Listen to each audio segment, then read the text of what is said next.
और सर्वे होके राहत की राशि भी देंगे और फसल बीमा योजना की तारीख हम लगातार बढ़ाते गए, उस समय दिक्कत थी तो फसल बीमा योजना का भी पैसा देंगे।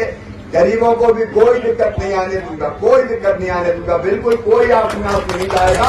मैं इस संकट से पार निकाल के सबको ले जाऊंगा, क्योंकि अब अपनी भारतीय जनता पार्टी की सरकार है और कोई को आवेदन की जरूरत नहीं है बाढ़ के लिए कि सर्वे करवा, सबके करवा रहे हैं, तो आवेदन की जरूरत ही नहीं है। खुद पूरे अधिकारी है, एक एक घर का हो जाए और एक एक खेत का हो जाए, कोई छूटे ना। और बाकी कामों के लिए मामा है ही, आप बिल्कुल चिंता मत करना। संबल योजना फिर चालू करेंगे, बेटा बेटियों की पढ़ाई लिखाई की व्यवस्था करेंगे, बेटियों की शादी की फिर व्यवस्था करेंगे। लेकिन तो बात की बात है, पहले तो सामने जो काम है कि राहत मिल जाए और अपनी व्यवस्था हो जाए तो जिंदगी फिर से पटरी पे लेके आऊंगा, आप चिंता मत करना।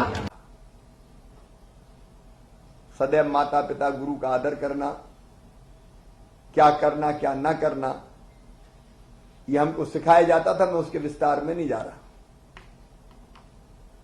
हमारे यहां कहा गया कि वास्तव में शिक्षा के विद्या के 3 उद्देश्य हैं: ज्ञान देना, कौशल देना और रोज नागरिकता के संस्कार देना। और मुझे खुशी है कि शासकीय स्कूलों के हमारे शिक्षक भी बहुत जगह तो अनेकों आदर्श उपस्थित किए उन्होंने। हमारे 10वीं का 12वीं का जो रिजल्ट है उसमें प्राइवेट विद्यालयों से अच्छा हमारे शासकीय विद्यालयों का आया है। इसके लिए भी मैं उन्हें बधाई देता हूं। शिक्षक दिवस की भी शुभकामनाएं। इस समय शिक्षा के प्रति अपना तन मन और जीवन समर्पित करने वाले प्रदेश के सभी शिक्षकों को शिक्षक दिवस के अवसर पर, जिन्हें राष्ट्रीय सम्मान राष्ट्रपति पुरस्कार के रूप में और राज्य स्तरीय शिक्षक सम्मान प्राप्त हुआ है, उन सभी को भी मैं हार्दिक बधाई देता हूं। एक समय था जब शिक्षा की सारी व्यवस्था चौपट थी।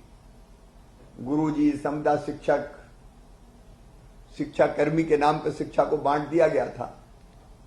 हम लोगों ने कोशिश की उस शिक्षा की व्यवस्था को भी ठीक करें, शिक्षा संवर्ग का संविलियन करके फिर से गठन करें और हमारे शासकीय शिक्षकों के खोए हुए सम्मान को हम वापस दिलाने की कोशिश करें। और वो काफी अर्थों में हम लोग कर पाए हैं। मैं इसलिए भी बधाई देना चाहता हूं कि कोरोना काल में सर्वाधिक प्रभावित हुई शिक्षा, आज भी हम विद्यालय खोल नहीं पाए, लेकिन ऐसे समय हमारे शिक्षकों ने हार नहीं मानी।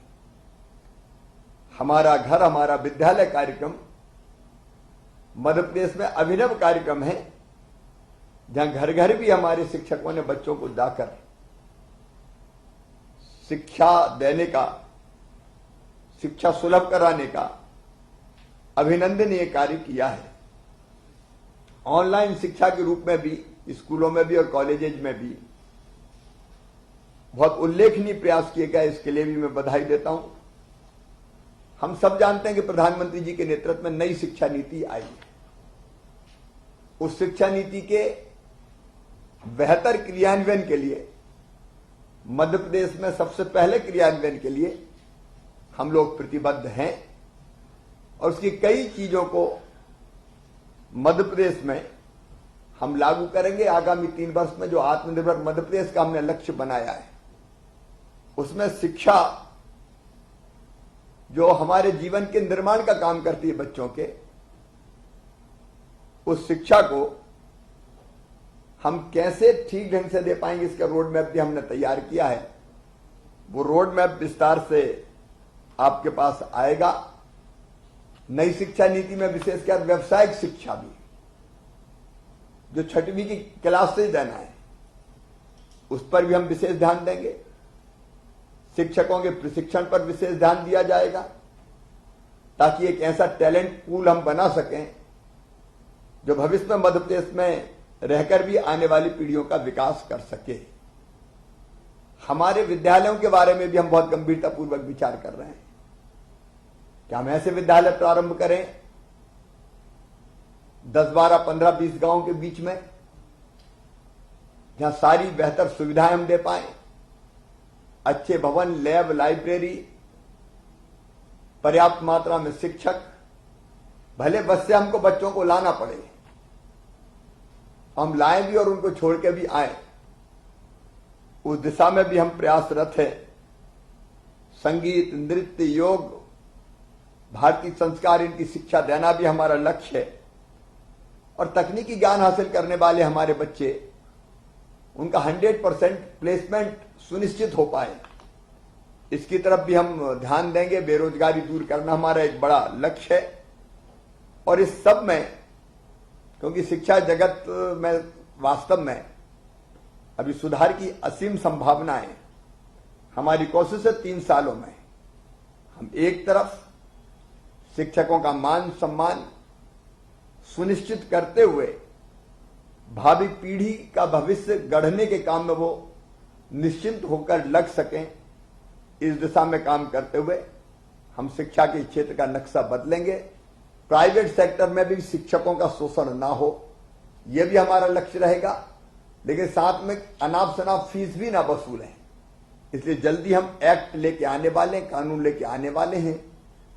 प्राइवेट सेक्टर भी शिक्षा के क्षेत्र में महत्वपूर्ण रोल अदा कर सके, यह भी हमारी कोशिश रहेगी। शिक्षकों को बेहतर जो उनका हक और अधिकार है प्राइवेट सेक्टर के, वो भी मिल सके और ऊट पटांग फीस वसूल ना की जा सके, इस क्षेत्र में भी हम कानून बनाने वाले हैं, जिसकी चर्चा हमारे शिक्षा मंत्री जी ने भी की है। काम बहुत करना है, लेकिन आज तो ये प्रतीकात्मक कार्यक्रम है। हमको मिलके बेहतर मध्य प्रदेश के निर्माण के लिए, अपने बच्चों के बेहतर भविष्य के लिए शिक्षा की व्यवस्था को और बेहतर ढंग से लागू करने का काम करना है। मुझे जरूरी लगा शिक्षा मंत्री जी के साथ आपको शिक्षक दिवस की शुभकामनाएं दूं, इसलिए आज ऑनलाइन ये कार्यक्रम आयोजित किया है। बाद में फिर प्रत्यक्ष भी मिलेंगे। एक बार फिर आप सबका अभिनंदन, आप सबको शुभकामनाएं और आप सबको बहुत बहुत बधाई, प्रणाम, नमस्कार, धन्यवाद। ठीक है, आज इतना।